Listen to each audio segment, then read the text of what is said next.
Pada tanggal 15 Agustus 1945, Kaisar Hirohito memerintahkan penghentian permusuhan terhadap sekutu. Setelah sebelumnya, yaitu pada tanggal 14 Agustus 1945, sekutu menjatuhkan bom atom di kota Hiroshima dan Nagasaki. Berita tentang gencatan senjata yang dilakukan oleh Jepang ini disiarkan di radio Jepang dari Tokyo. Ternyata siaran tersebut tertangkap di Indonesia dan Sultan Syahrir mendengarnya. Apakah kalian tahu tentang berita kekalahan Jepang? Belum, Bu. Benarkah itu? Apa yang terjadi di Jepang? Menurut berita yang saya dengar, sekutu menjatuhkan bom di kota Hiroshima dan Nagasaki. Oleh sebab itu, Jepang melakukan gencatan senjata. Kalau begitu, kita harus segera memperkenalkan negeri. Benar itu. Jepang sudah tak ada wewenang lagi di negeri kita. Kita harus memanfaatkan momen ini.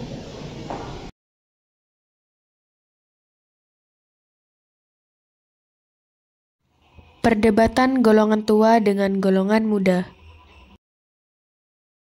Setelah mendengar berita kekalahan Jepang, Hairul Saleh segera merencanakan pertemuan dengan anggota golongan muda lainnya untuk membicarakan masalah proklamasi kemerdekaan. Pertemuan ini dilangsungkan di Jalan Pegangsaan Timur, nomor 17 Jakarta, pukul 8 malam. Teman-teman sekalian, sudahkah kalian mendengar berita tentang golongan Jepang? Belum kawan, bagaimana engkau tahu tentang itu? Barusan saya dan Sukarni bertemu dengan Syahrir. Dia mendengar siaran radio Jepang tentang gencatan senjata itu. Berarti negeri kita berada di dalam kondisi opung-opung. Benar demikian. Saya mengumpulkan kalian semua di sini untuk membicarakan masalah itu. Situasi ini harus kita manfaatkan untuk memperolehkan kemerdekaan. Tepat sekali. Kalau begitu, kita harus membagi tugas. Karena dan Khairul, kalian harus pergi ke kediaman Soekarno untuk menyampaikan kabar ini. Saya dan Daris akan memerintah anggota pemuda lainnya untuk segera merebut kekuasaan dari Jepang. Baik. Kediaman Soekarno, Jalan Pegangsaan Timur, nomor 56, Jakarta, pukul 10 malam. Terjadi perdebatan serius antara golongan pemuda dengan Soekarno. Kita harus memproklamirkan kemerdekaan sekarang, Bu. Ini batang leherku, seret aku ke pojok itu sekarang, dan potong leherku sekarang ini juga. Tapi ini saat yang tepat, Bu. Mengapa harus menunggu? Jepang sudah kalah terhadap bangsa ini. Rakyat sudah banyak menderita akibat penjajahan ini. Jepang adalah masa yang silam. Belum lagi kita harus menghadapi Belanda yang sempat menguasai negara ini. Apakah kita harus menunggu janji manis Jepang untuk memerdekakan kemerdekaan ini? Mengapa harus menunggu? Jepang sudah kalah akibat peperangan ini. Kekuatan segelintir ini tak akan mampu mengalahkan armada perang milik Jepang. Coba bayangkan bagaimana kita akan tegak di atas kekuatan sendiri. Tapi semakin cepat kita memproklamasikan kemerdekaan ini, akan semakin cepat pula kita akan mengakhiri penderitaan rakyat yang sudah ditanggung selama ini. Inilah yang ditunggu-tunggu bangsa kita, Bu. Baiklah, tapi berikan kami waktu untuk berunding sebentar. Kemudian, para anggota golongan tua yang berada di kediaman Soekarno langsung membicarakan permasalahan tersebut. Para pemuda nuntut untuk segera memproklamasikan kemerdekaan. Tapi kita tidak boleh bergabung. Kita butuh waktu untuk mempersiapkan semuanya dengan matang agar tidak terjadi sesuatu yang tidak diinginkan. Saya setuju. Menurut saya yang terpenting sekarang adalah menghadapi sekutu yang hendak berniat kembali berkuasa di negeri ini. Selain itu, masalah kemerdekaan sebaiknya dibicarakan lagi di dalam sidang PPKI. Lalu bagaimana dengan pendapat golongan muda? Apakah kita abaikan saja? Ya, benar. Mereka masih muda dan pemikiran mereka masih terlalu pendek. Kita harus memikirkannya ini dengan matang ke depannya. Bagaimana kalau kita berantakan? Baiklah Bu, berarti kita semua sudah sepakat.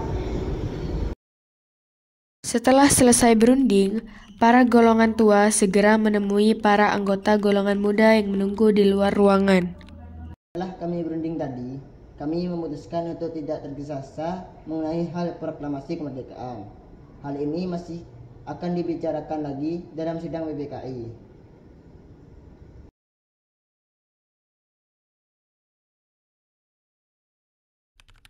Dengan berat hati mendengar keputusan tersebut, para pemuda pun meninggalkan kediaman Soekarno.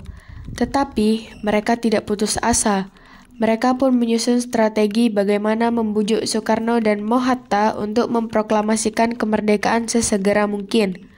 Akhirnya, mereka memutuskan untuk mengasingkan kedua tokoh itu ke Rengas Dengklok agar terhindar dari desakan pemuda dan pengaruh Jepang di Jakarta.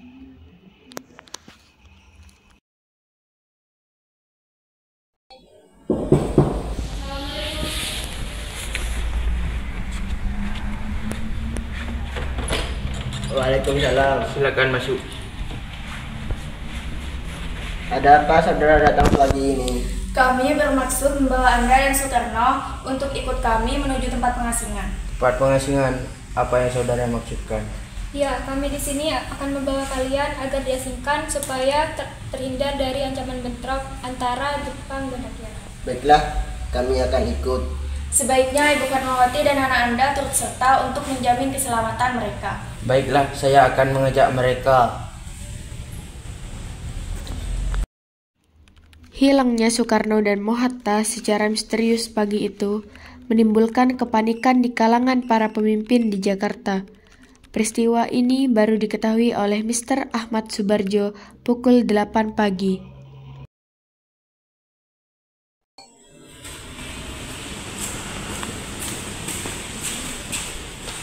Ada apa engkau datang kemari, Bu?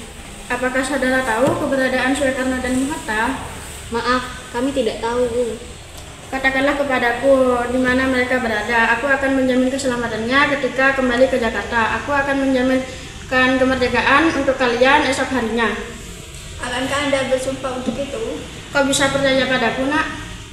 Baiklah, kami akan menunjukkan tepatnya di Rengas Dengklok. Nak, tolong antarkan kami ke Rengas Dengklok. Maaf, saya Pak. Baiklah kalau begitu, naiklah.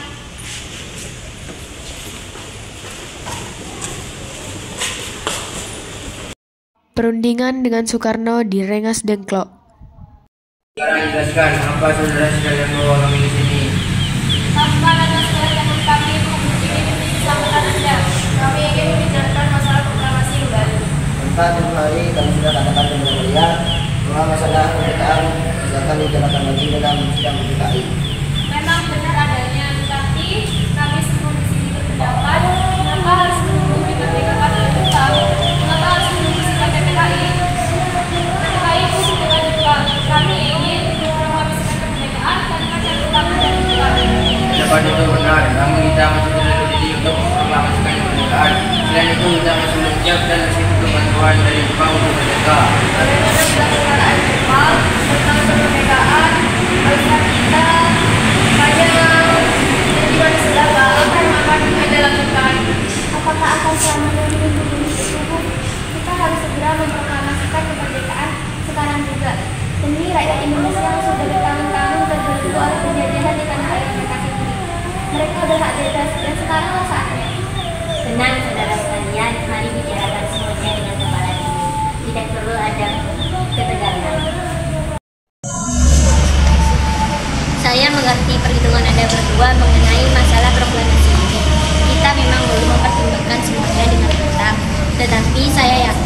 kita dapat bangkit dan memanfaatkan situasi ini. Kesempatan tidak datang dua kali, Bu. Apa yang mereka katakan benar adanya, dan saya mendukung mereka. Tetapi apakah kita bisa? Mungkinkah ini semua akan dilakukan? Tentu mungkin, Bu. Asal kita berusaha, tentu akan kita temukan jalan keluarnya. Lagi pula, para pemuda di Jakarta sedang menyusun strategi pertahanan untuk mencegah serangan dari Jepang ataupun sekutu yang tidak menerima proklamasi bangsa kita. Baiklah, saya setuju. Kita akan memproklamasikan kemerdekaan tanpa ada campur tangan Jepang. Pada pukul 17.30 WIB, rombongan dari Jakarta tiba di Rengas Dengklok untuk menyambut Soekarno dan Mohatta.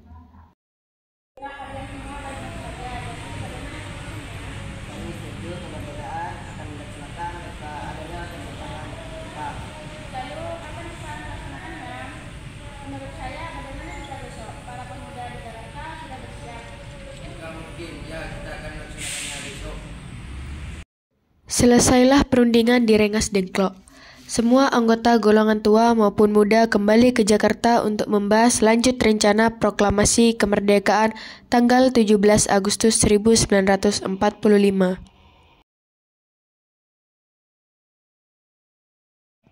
Tanggal 16 Agustus 1945, rombongan tiba di Jakarta. Bagaimana kita membicarakan naskah proklamasi untuk mendeklarasikan kemerdekaan kita? Kita membutuhkan tempat untuk membahasnya, tetapi pihak Jepang tidak mengizinkan kita untuk melakukan kegiatan sekarang. Apalagi kita sedang membicarakan rencana proklamasi. Saya punya ide, kita meminjam rumah perwira Jepang Laksamana Maeda. Assalamualaikum. Waalaikumsalam. Ada apa, Bu? Maaf kami mengganggu Anda. Kami butuh tempat untuk menceritakan rencana kemerdekaan yang akan berlangsung esok hari. Benarkah itu? Kalau begitu, masuklah. Saya turut gembira mendengar kabar ini. Silakan gunakan ruangan yang Anda butuhkan. Saya akan pergi istirahat dulu. Perumusan teks proklamasi dilakukan di rumah makan Maeda. 3 eksponen pemuda, yaitu Sukarni, Sudiro, dan BM Diah, menyaksikan Soekarno, Mohatta, dan Mr. Ahmad Subarjo membahas perumusan naskah proklamasi.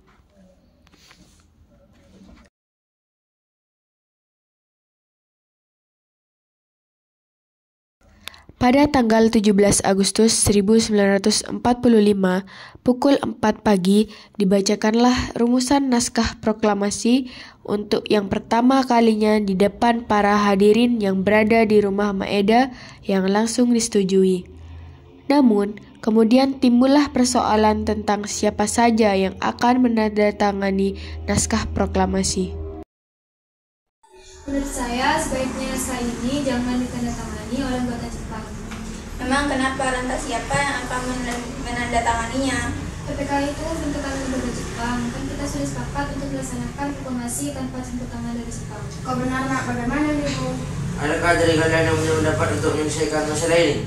Bagaimana jika naskah ini ditandatangani oleh hadirin yang hadir pada saat ini, seperti Amerika yang mendatangani teks deklarasinya? Jangan, kita tidak boleh keliru. Kita harus berbeda dengan bangsa lain. Lalu bagaimana Bung Karno? Karena ini semua berkat jasa-jasa Indonesia berarti atas nama bangsa Indonesia. Saya setuju dan saya punya usul. Yang mendatangani teks ini cukup 2 orang saja, yaitu Anda dan Mohatta, sebagai wakil dari bangsa Indonesia. Bagaimana? Usul yang bagus. Bagaimana hadirin semua? Setuju. Setelah semuanya setuju, Soekarno memerintahkan Sayuti Melik untuk mengetik teks proklamasi. Tolong kau ketik teks proklamasi ini dan jaga dengan baik-baik. Baik, Bung.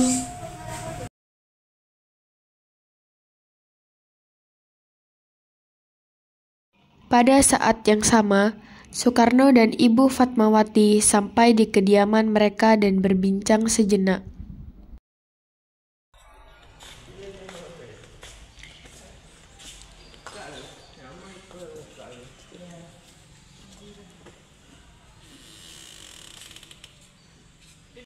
Alhamdulillah, akhirnya semua berjalan dengan lancar. Terima kasih Ibu telah menemani di saat-saat yang cukup menguras pikiran ini. Ya, terima kasih Gusti Allah sudah memberikan jalan pada bangsa kita untuk memproklamasikan kemerdekaan. Oh iya Pak, apakah kalian sudah mempersiapkan proklamasi besok akan berlangsung? Sudah, kita akan melaksanakan upaya pelihara bendera yang nanti akan diiringi lagu Indonesia Raya karya Bung Supratman. Tapi Pak, kita tidak punya bendera, lantas bagaimana? Ya ampun, Bapak sampai lupa Bu. Kalau begitu bagaimana jika Ibu saja yang menjahitnya? Tapi Ibu tidak punya kain Pak, Ibu hanya punya kain merah dan putih. Apa tidak apa-apa? Tentu saja, buatlah bendera yang sederhana. Yang penting kita sudah menyediakannya. Baik Pak, Ibu punya ide bagaimana kalau benderanya kita namakan Sangsaka Merah Putih? Ide yang bagus, ya bendera pusaka Sangsaka dan warnanya merah putih menjadi Sangsaka Merah Putih brilian. Ya sudah, Bapak bersiap-siap sana untuk menyusun pidato yang akan nanti dibacakan.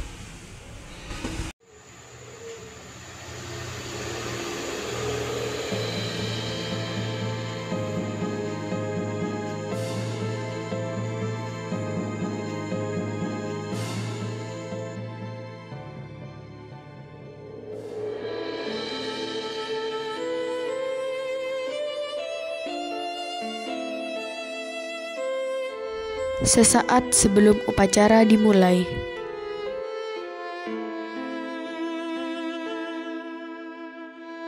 Tolong kita kibarkan bendera merah putih ini sebagai tanda awal kejayaan bangsa ini.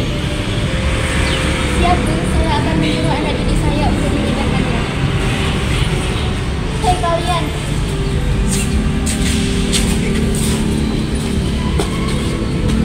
tolong jaga baik-baik bendera ini. Saya mendapatkan kehormatan untuk mengibarkan bendera ini untuk pertama kalinya dalam sejarah Indonesia. Siap Komandan, saya akan menolong Anda. Tiba saatnya upacara proklamasi kemerdekaan Indonesia. Tokoh-tokoh pejuang Indonesia telah hadir di lokasi. Di antaranya yaitu Mr. A.A. Maramis, Hos Cokroaminoto, Otto Iskandar Dinata, Ki Hajar Dewantara, M. Tabrani, dan lain-lain. Suasana menjadi sangat hening. Soekarno dan Hatta dipersilahkan maju beberapa langkah dari tempatnya semula. Soekarno mendekati mikrofon. Dengan suaranya yang lantang dan mantap, Soekarno pun membacakan pidato pendahuluan sebelum beliau membacakan teks proklamasi. Proklamasi. Kami, bangsa Indonesia, dengan ini menyatakan kemerdekaan Indonesia. Hal-hal yang mengenai pemindahan kekuasaan dan lain-lain diselenggarakan dengan cara saksama dan dalam tempo yang sesingkat-singkatnya. Jakarta, 17 Agustus 1945, atas nama bangsa Indonesia, Soekarno, Hatta.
Bye.